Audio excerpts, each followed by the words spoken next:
하나님을 믿고 신앙생활을 하고 있는데 우리가 가지고 있는 신앙이 과연 무엇이라고 여러분들 생각을 하십니까? 아마 여러분들이 무슨 얼토당당한 질문을 목사님 하십니까? 라고 말씀하실지 모르겠습니다만 정말 우리들이 가지고 있는 신앙의 내용, 신앙의 그 알맹이, 그게 과연 무엇일까 하는 그런 이야기입니다. 저는 지난 주일에도 말씀을 드렸습니다만 9월 말부터 4박 5일 동안에 우리 제일대한민국기독교회에 속한 지방의 교회들을 방문을 하고 여러 목사님들하고 대화도 하면서 그들의 고민과 또는 그들의 아픔과 그들의 상처 또는 그들의 과제 이런 것들을 들으면서 문득 이런 생각을 하게 됐습니다. 참 교회 다니는 게 뭐고 신앙생활이 과연 무엇일까 하는 그런 겁니다. 정말 옛날에 신앙의 선배들처럼 목숨을 걸고 이 신앙 위해서라면 목숨을 걸고 인생의 모든 것을 바칠 만한 그런 가치가 있는 것일까? 그렇지 않으면 그냥 우리의 인생 가운데 살아가는 인생 가운데 우리가 살다 보면 여러 가지 액세서리들이 많이 있는데 그 액세서리 가운데 하나, 그것에 지나치지 않는 것일까? 특별히 금년도는 코로나19라고 하는 세계적인 그런 팬데믹 상태를 직면하면서 정말 우리가 신앙생활을 하고 있는데 이런 팬데믹 앞에서 우리의 신앙은 어떠한 의미가 있을까? 그냥 상황이 그러니까 뭐 피해야 되니까 도망만 다니는 그러한 신앙생활을 해야 되는 것인가? 그렇다고 해서 그냥 무조건 세균이건 바이러스건 관계없다 해가지고 그냥 무조건 나가서 그냥 신앙생활을 해도 되는 것인가 하는 이런 문제들에 대해서 좀 심각하게 고민을 해보지 않으면 안 된다라고 하는 그런 생각을 하게 되었습니다. 왜냐하면 이 팬데믹 그리고 이 코로나 바이러스도 언젠가는 아마도 완전히 없어질 수는 없겠습니다만 언젠가는 이것도 지나가게 될 겁니다. 이전에 있었던 수많은 팬데믹처럼 이것도 언젠가는 1년이 지나가든 2년이 지나든 이렇게 지나가 버릴 겁니다. 그렇게 되었을 때 과연 우리 생활이, 우리의 신앙이 과연 그러한 팬데믹이라든가 바이러스라든가 이런 것에 좌우되지 않고 정말 바로 나아갈 수 있는 그런 신앙생활이 우리가 그렇게 하고 있느냐라고 하는 겁니다. 오늘 우리는 10월의 세 번째 주일을 우리가 맞이하게 되는데 해마다 10월은 우리 개신교의 입장, 개신교라고 하는 건 이제 프로테스탄트 교회라고 하는데 개신교의 입장에서 볼 때는 대단히 중요한 달이기도 합니다. 왜냐하면 바로 지금부터 한 503년 전에 우리의 신앙을 재점검하고 고민하던 그런 신앙의 선배들에 의해서 신앙의 개혁이 이루어졌다. 다시 말하면 종교개혁이라고 하는 대변화가 일어났기 때문에 그렇습니다. 저는 최근에 와서 물론 코로나19의 상황이 그 배경이 되기는 합니다만 나름대로 이제 고민을 하는 게 있어요. 그것은 우리가 신앙생활을 하던 아니면 저 같은 경우에는 목회생활을 하던 지금 우리는 이대로 잘하고 있는 것인가? 아니면 무엇인가 바꾸지 않으면 안 되는가? 하는데 그런 고민들입니다. 세상은 지금 엄청 변하고 있어요. 누가 뭐래도 세상은 지금 엄청 변하고 있는데 우리는 지금 아무것도 변하지 않고 옛날 그 모습 그대로를 가지고 그냥 이 상태로 계속해서 가야 되는가? 그렇지 않으면 무엇인가를 바꾸지 않으면 안 되는가? 하는 이제 그런 겁니다.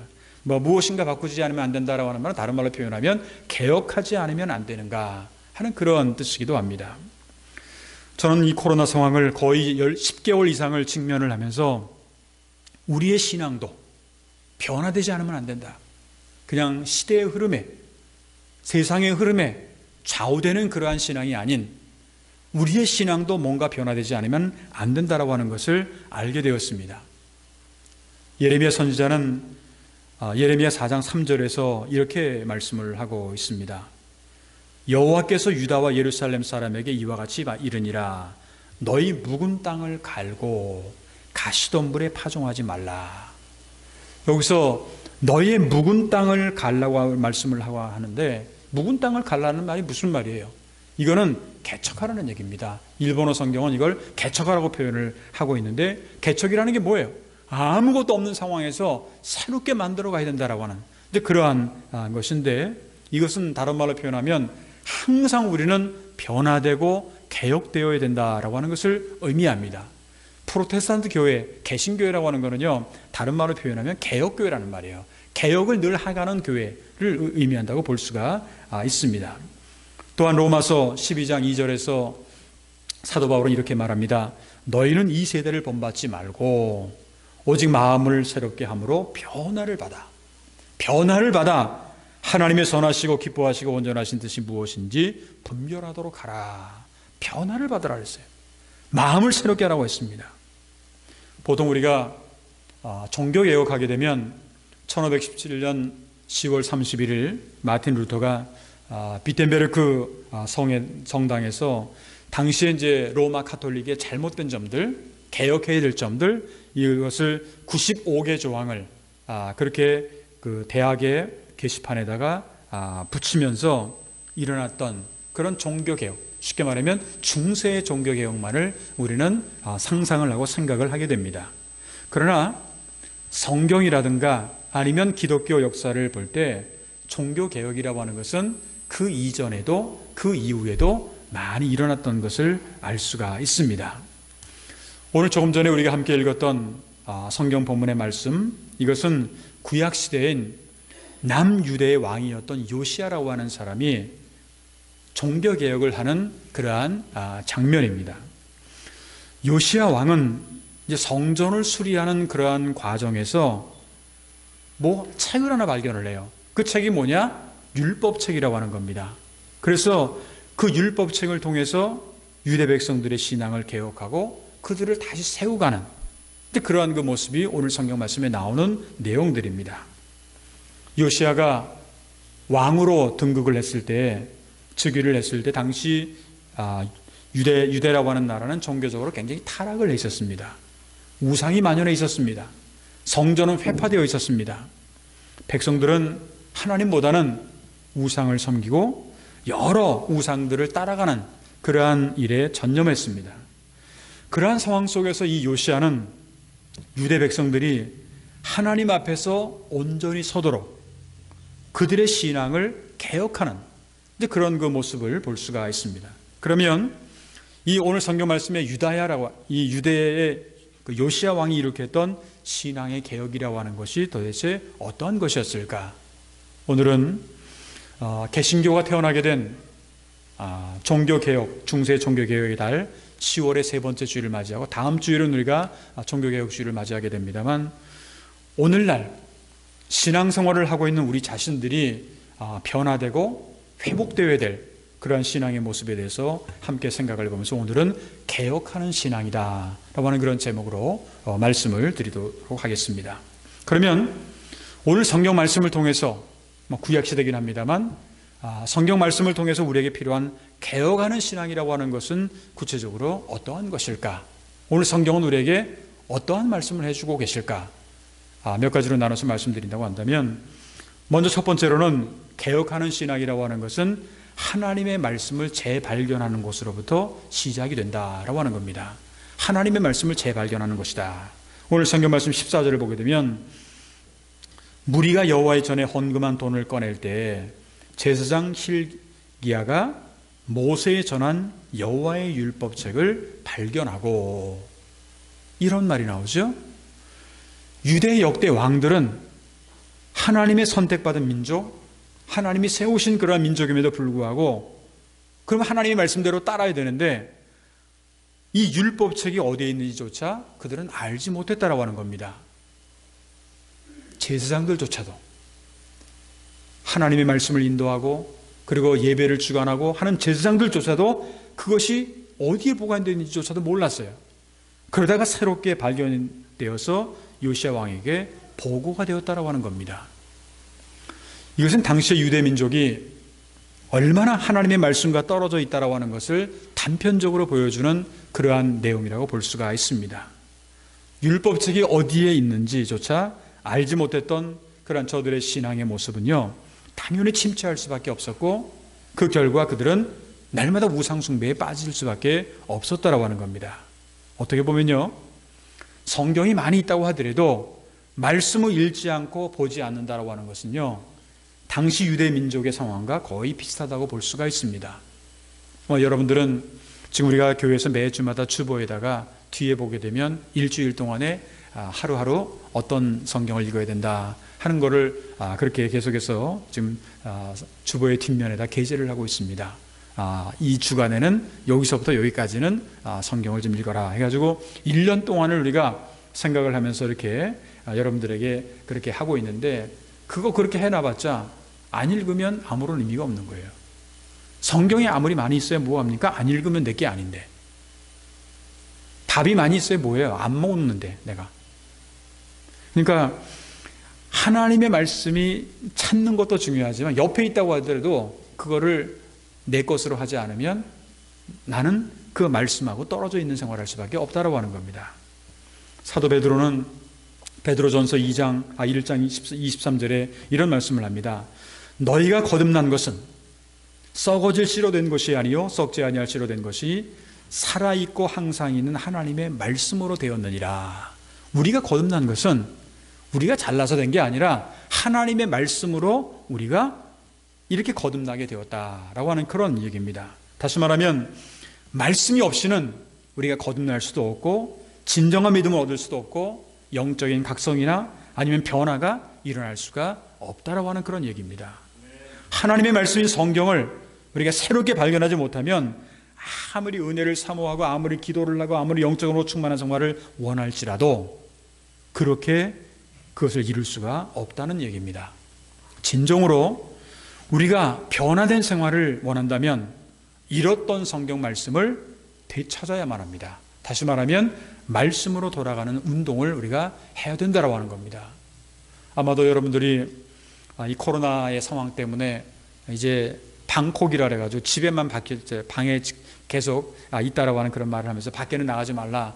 요즘에는 또 go to travel이라고 하는 것이 있어가지고 많이 다닌다고는 합니다만, 저는 개인적으로 이렇게 방에만 있고 집에만 있다 보니까 어떻게 보면 책을 읽을 수 있는 기회들이 좀 많아지고 성경을 읽을 수 있는 기회들이 좀 많아져서 저 개인적으로는 좀 유익한 시간을 보내고 있습니다.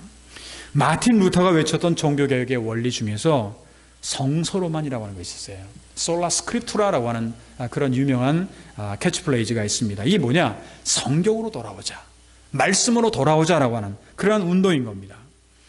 기독교 역사상 마틴 루터의 위대한 공헌 중에 하나는요, 그가 카톨릭 사제뿐만 아니라 모든 사람들이 읽을 수 있는 성경을 번역을 했다라고 하는 겁니다.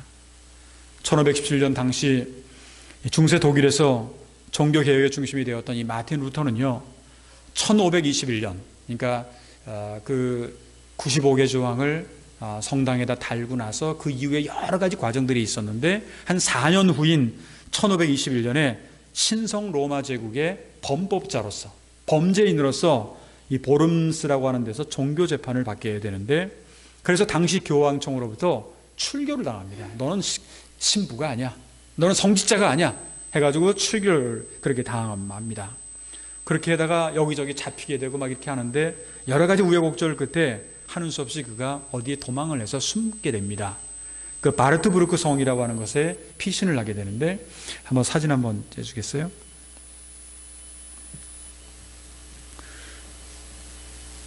요 성이 사진이 보이시죠? 여기 이제 한 8년 전에 제가 성서신학원 학생들하고 함께 갔었던 그런 그 종교개혁 그 발자취를 함께 밟아보는 그러한 시간 가운데 여기에 이제 마틴 루터가 도망을 갔습니다. 도망을 가가지고 어디에 있었냐면 제일 저 끝에, 그리고 제일 끝에 중에서 그 다음 사진, 제일 끝에서 아주 허름한 그러한 그 방에서 있었습니다. 여기에 지금 그 자리가 그대로 이제 남아 있는데, 근데 이 자리가요, 여러분들 혹시나 읽으셨는지 모르겠는데 마틴 루터에 대해서 읽다가 이 마틴 루터가 어떤 고백을 하냐면, 자기가 하루에 3시간을 기도를 하지 않으면 자기는 사탄에게 지게 된다라는 그런 고백을 한 적이 있어요. 하루에 3시간을 기도를 하지 않으면 자기는 사탄에 패할 수밖에 없다. 근데 바로 이 자리예요. 이 자리에서 성의 맨 끝이고 사람도 없고 하니까 그냥 무서운 것들이 많이 밤에 막 나타나고 막 그런 어떤 생각들을 하다 보니까 여기에서 내가 하루에 3시간을 갖다 기도하지 않으면 사탄에게 패할 수밖에 없다라고 하는, 그러니까 하루에 3시간을 내가 이상 기도를 해야 된다라고 하는 그 말이 나왔던 장소가 바로 여기입니다. 그 다음 장소, 근데 여기서 뭐를 했냐면 성경을 번역을 했어요. 여러분, 성경을 번역한다라고 하는 것이 사실 그렇게 쉬운 일은 아닙니다. 당시에는 특별히 성경 번역하면 화형이에요. 화형. 죽는 거예요. 여러분들이 그 이전에 성경을 번역하는 그러한 시도가 몇 번 있었어요. 저 영국의 존 위클리프라고 하는 사람이 성경을 번역했다가 그 사람도 그렇게 됐고요. 그 다음에 이제 그 다음 세대 양 후스라고 하는 사람, 체코의 양 후스라고 하는 사람도 자기네 나라 말로 성경을 하고 자기네 나라 말로 그렇게 찬양을 하고 이러다가 결국 그 사람도 화형에 처하게 되는. 근데 그러한 그 모습을 우리가 본다고 한다면 여러 가지 시도가 있었지만 그 이전의 모든 시도들은 카톨릭의 어떤 권위에 아니면 권력의 힘에 눌려서 모든 게 다 허사가 되고 말았습니다. 그런데 루터의 성경 번역이 시발점이 되어서 성경은 전 세계의 언어로 그렇게 번역이 되고 모든 사람들이 하나님의 말씀을 접할 수 있는 그러한 기회를 얻게 됩니다. 우리가 하나님의 말씀을 접하는 것이 왜 이렇게 중요하냐? 이유는 뭐냐면 말씀을 통해서 우리는 진리를 발견하고 살아계신 하나님의 능력을 체험할 수가 있기 때문에 그렇습니다. 여러분, 성경을 우리가 얘기를 할 때 꼭 생명의 말씀이라고 얘기하지 않습니까? 하나님의 말씀인 생명의 말씀. 여기서 우리가 이걸 읽어서 생명을 얻어야 되는지 그냥 옛날 책으로 읽어버린다고 한다면 우리는 이 성경이 우리에게 별로 의미가 없습니다. 히브리서 기자는 하나님의 말씀에 대해서 이렇게 설명을 한 적이 있습니다. 히브리서 4장 12절을 보게 되면 이런 말씀이 기록되어 있습니다. 하나님의 말씀은 살아있고 하나님의 말씀은 살아있고 활력이 있어 좌우의 날선 어떤 검보다도 예리하여 혼과 영과 및 관절과 골수를 찔러 쪼개기까지 하며 또 마음의 생각과 뜻을 판단하나니, 마음의 생각과 뜻이라고 하는 것은 어떻게 보면 보이지 않죠. 그럼에도 불구하고 그 모든 것을 판단한다. 다시 말하면 살아있는 하나님의 말씀으로 우리는 우리 자신뿐만 아니라 우리 가정도 우리의 교회도 우리의 이 사회도 다 개혁할 수가 있다라고 하는 겁니다. 가장 중요한 포인트가 뭐냐? 개혁의 가장 중요한 포인트가 뭐냐? 하나님의 말씀을 재발견해야 된다는 겁니다. 옆에 두고 있다고 되는 게 아니에요. 이 말씀을 우리가 생명의 말씀을 다시 한번 재발견할 수 있는, 발견하려면 어떻게 해야 되느냐? 오늘 성경 말씀에 나와 있던 것처럼 읽어야 돼요. 말씀을 읽고 말씀을 내 것으로 만드는 것, 이게 중요하다는 것이죠. 두 번째로 개혁하는 신앙은요, 자신의 모습을 새롭게 발견함으로 인해서 바른 신앙의 길을 걸어갈 수가 있다라고 하는 겁니다. 오늘 성경 말씀 19절을 보면 왕이 율법의 말씀을 듣자 곧 자기 옷을 찢더라. 옷을 찢는다라는 게 특별히 구약 성경의 입장에서 보게 되면 옷을 찢는다라고 하는 말은 무슨 말이냐면 하나님의 이 말씀을 우리가 들음으로 인해서 안타까운 마음으로 회개하고 자복하는 모습을 의미한다고 볼 수가 있습니다. 말씀을 듣다 보니까 내가 여태까지 잘못 살아왔어요. 자신의 죄된 모습을 발견을 하고 현실을 정확하게 판단을 하게 되었다라고 하는 겁니다. 요시야 왕은 자기가 죄인인 것과 거기서 자기뿐만 아니라 이 조상들이, 그동안의 조상들이 많은 죄를 지었음을 발견을 하고 고통의 원인도 바로 여기에 있음을 깨닫게 됩니다. 그래서 즉시 자기 옷을 찢어요. 자기 옷을 찢으면서, 왕이 자기 옷을 찢으면서 회개하기 시작을 했습니다. 우리도 요시야 왕처럼 자신의 모습을 새롭게 발견해야 된다라고 하는 겁니다. 요시야는 우상의 제단을 허물고 우상 숭배자들의 무덤을 파헤칠 때는 사실은 옷을 찢지 않았어요. 그렇게 대단한 일을 했는데도 옷을 찢지 않았어요. 그런데 하나님의 말씀에 바로 서게 될 때 비로소 자신이 어떠한 사람인가를 발견하게 되었습니다. 얼마나 내가 부족하고 죄 많고 허물 많은 사람인가. 그러다 보니까 옷을 찢으면서, 자기 옷을 찢으면서 회개하였던 것입니다. 우리가 보통 어떠한 일에 대해서 말을 하게 될 때 자신은 다 옳고 다른 사람은 다 잘못됐다라고 생각하는 경우가 많이 있어요. 이기주의죠. 자기만 옳다고 그러는 거예요.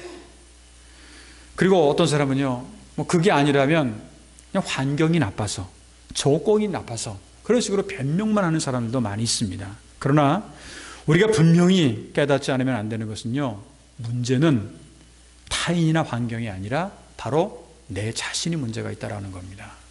신앙의 개혁은 타인이나 환경이나 제도보다는요, 나에게 먼저 일어나야 된다 하는 이제 그러한 것이죠. 개혁하는 신앙이라고 하는 것은요, 다른 사람의 눈에 티를 보기 전에, 조그만 잘못과 이 티를 보기 전에 자신의 눈에 있는 들보를 깨닫는 신앙, 이것이 우리에게 굉장히 필요하다라고 하는 겁니다. 몇 년 전인가 한 10여 년 전 이상으로 생각됩니다만, 캐톨릭 교회에서 내 탓이요 내 탓이요라고 하는 운동이 한번 일어난 적이 있습니다. 다른 사람들이 다 모아면 다 당신 잘못이야 당신 잘못이야 당신 잘못이야 하는데, 그 캐톨릭 교회 내에서는 나 때문입니다, 내 탓입니다. 저는 그 운동이 굉장히 바람직하고 좋은 운동이라고 생각을 합니다. 문제가 누구냐? 옆에 사람이나 상대방이 아니라 바로 나에게 문제가 있다라는 거죠. 예수님은 산상수훈 가운데 마태복음 7장 3절에 이렇게 말씀을 하신 적이 있습니다. 어찌하여 형제의 눈 속에 있는 티는 보고 내 눈 속에 있는 들보를 깨닫지 못하느냐. 다시 말하면 타인의, 상대방의 작은 허물을 바라보기 이전에 자신의 큰 문제를 발견하고 깨달으라고 하는 겁니다. 여러분 가운데 혹시 다른 사람의 옷을 찢고 싶은 분이 있습니까? 다른 사람의 허물을 지적하거나 비판하고 싶은 분이 혹시 계십니까? 다른 사람의 옷이나 다른 사람의 문제가 아니라 자신의 옷을 먼저 찢어야 된다고 하는 겁니다. 내 자신이 먼저 말씀으로 살지 못한 그런 죄를 회개해야 된다는 겁니다. 가정과 교회와 사회가 문제가 있는 원인을 다른 사람에게 돌리지 말고, 내가 기도하지 못했고 내가 바로 살지 못해서 자신이 믿음이 부족한 결과임을 회개해야 된다고 하는 겁니다. 바로 여기서부터 진정한 개혁이라고 하는 것이 시작이 된다라고 하는 것을 우리가 알 수 있어야 되겠습니다. 세 번째, 마지막으로 개혁하는 신앙을 소유하는 사람. 개혁하는 신앙에 대한 말씀을 드렸는데, 이 신앙을 소유한 사람들은요, 크리스찬으로서 자신의 사명이 무엇인지를 알고 이 사명을 실천하게 됩니다. 오늘 성경 말씀 21절을 보면, 너희는 가서 나와 및 이스라엘과 유다의 남은 자들을 위하여 이 발견한 책의 말씀에 대하여 여호와께 물으라. 우리 조상들이 여호와의 말씀을 지키지 아니하고 이 책에 기록된 모든 것을 준행하지 아니하였으므로 여호와께서 우리에게 쏟으신 진노가 크도다 하니라. 이 말씀 가운데 보게 되면, 요시야는 전에는 잘 몰랐지만 말씀을 발견하고 나니까 자신들이 무엇을 잘못했는지, 나아가 옛날에 자기 선조들이 뭐를 잘못했는지, 그렇다면 앞으로 자기들이 지금 어떻게 살아야 되는지, 거기에 대한 사명이 무엇인지를 깨닫게 되었다고 하는 겁니다. 그래서 자신이 가지고 있는 왕의 권력으로 나쁜 뜻으로 쓰는 것이 아니라 하나님의 백성들이 하나님의 말씀에 순종하고 복종하도록, 하나님으로부터 떠나지 않게 하도록 권력을 그렇게 이용을 했다라고 하는 것을 오늘 성경은 우리에게 가르쳐주고 있습니다. 사랑하는 성도 여러분, 한 사람 요시야라고 하는 이 왕이 유다의 신앙에 개혁을 했습니다. 16세기에는 독일을 중심으로 한 사람 루타, 물론 루터만 한 건 아닙니다만 루타가 중심으로 인해서 종교개혁을 하게 되었습니다.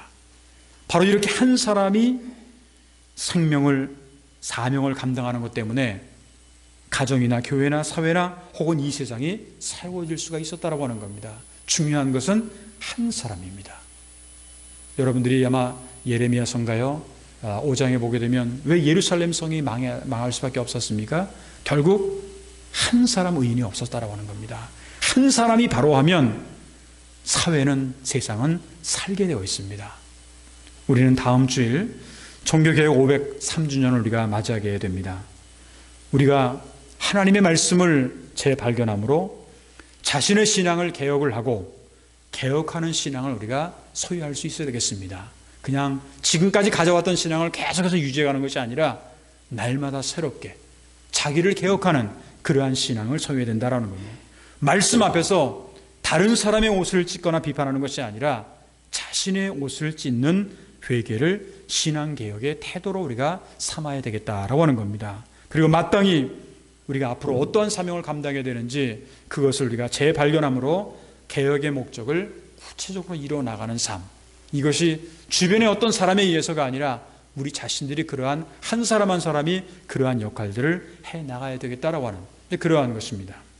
간절히 바라기는 이 종교의 달, 종교개혁의 달 10월에 오늘 세 번째 주일을 맞이하고 다음 주일은 종교개혁주일을 우리가 맞이하게 됩니다만, 바로 지금 여기서 그러니까 신학적으로 유명한 그런 단어 중에 하나가 뭐냐면 here and now라고 하는 것이 있습니다.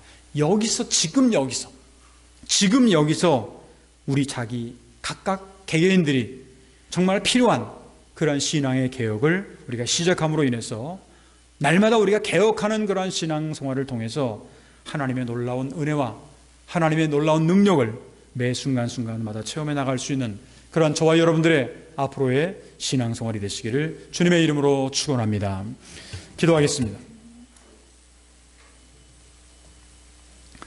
은혜로우신 하나님 아버지, 감사합니다.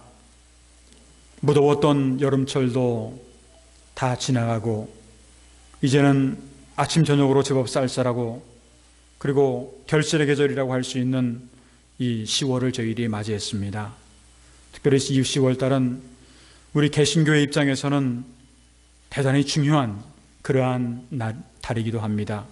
종교개혁의 달이기도 하는 이 때에 오늘 10월의 세 번째 주일을 맞이하면서 우리가 날마다 개혁하는 신앙을 가지기 위해서는 어떻게 해야 될 것인지, 오늘 구약성경에 있는 말씀을 통해서 우리가 늘 하나님의 말씀을 재발견하게 하시고 자신의 모습을 새롭게 발견을 해서 하나님 앞에 철저하게 회개하고 하나님의 뜻대로 살아갈 수 있는 저희를 되도록 도와주시오며, 그리스도 안에서 우리가 하나님의 자녀로서 우리의 사명이 무엇인가를 깨닫고 그리고 이것을 구체적으로 실천해 나갈 수 있는 우리 모두가 되도록 주의 성령께서 함께 역사하여 주셨기를 간절히 원하고 기도하옵나이다.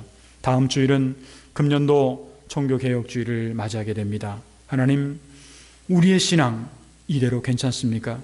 그렇지 않으면 개혁하지 않으면 안 됩니까? 하나님, 철저하게 우리의 자신들의 모습을 되돌아보면서 누구의 신앙개혁이 아닌 바로 우리 자신들의 신앙을 개혁할 수 있는, 그래서 하나님의 마음에 합하고 후회 없는 신앙생활을 할 수 있는 우리 한 성도 한 심령 될 수 있도록 주님께서 인도하여 주셨기를 간절히 원하고 기도하옵나이다. 코로나19로 인해서 지금 유럽에서는 재확산의 문제가 일어나고 있고 또한 여러 가지 세계적으로 어려움을 당하고 있는 그런 현실 가운데 코로나19의 문제뿐만 아니라 경제적인 문제, 그 외에도 여러 가지 많은 문제를 안고 있습니다. 하나님, 이러한 문제 앞에 우리가 어떻게 서는 것이 하나님 앞에 바로 서는 것인가를 깨달을 수 있도록 인도하여 주시옵시고, 불평과 불만과 원망을 하는 것으로 끝나는 것이 아니라 이럴 때일수록 우리 자신들의 모습을 되돌아서 우리 자신들을 개혁할 수 있는 좋은 기회가 될 수 있도록 주님께서 인도하여 주셨기를 간절히 원하고 기도하옵나이다. 우리 성도들 가운데 영육간의 질고로 동당하는 성도들이 있습니다. 아버지 하나님, 병원에 입원해 있는 분도 있고 또한 수술을 마친 분도 있습니다.